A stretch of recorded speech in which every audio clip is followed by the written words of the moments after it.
What will be, Emmerdale's Emma Atkins reflects on acts for Charity Dingle.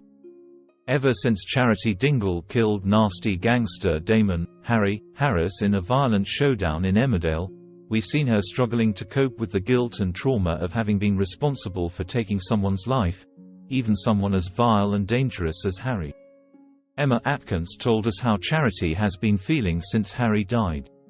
It's the constant reliving of that moment, so despite the fact she did it to save Mackenzie, she's never ever been in that situation before. She's never had a gun in her hand. It's such close contact as well that I think it's just so utterly traumatic and beyond anyone's comprehension. I think it troubles her to the point where she can't really relate to anyone.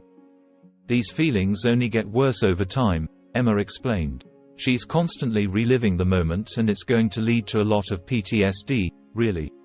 The shutters are coming down and she's just going through her own hell. She's locking it all in and trying to compartmentalize it, which makes it worse.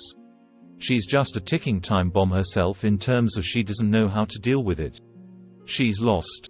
As the storyline unfolds, the trauma of this one incident leads to PTSD, which brings up past traumas that Charity has tried to hide inside herself, including the abuse she suffered at the hands of rapist Mark Bales when she was only 14. It's going to start spiraling and everything starts to come up to the surface and be revisited again. I have been teased of a therapy session, but it's a therapy session that would last like a decade, surely. I think there's probably too much to unpack in that one session. What commonly happens in soaps is that when a person becomes a killer, their days in the soap are numbered because a killer always has to have a comeuppance. Emma revealed that when she saw in the script that Charity killed Harry, she did wonder whether that meant her time in the show would soon be up. "I guess I'm a bit like what will be," she told us. "You can never really be fearful of these things, because if my time at Emmerdale has come to an end, then I will always be okay because that's my job, I've chosen to be an actor. You just sort of going with the flow. I did think at one point, oh, God, my character has now killed.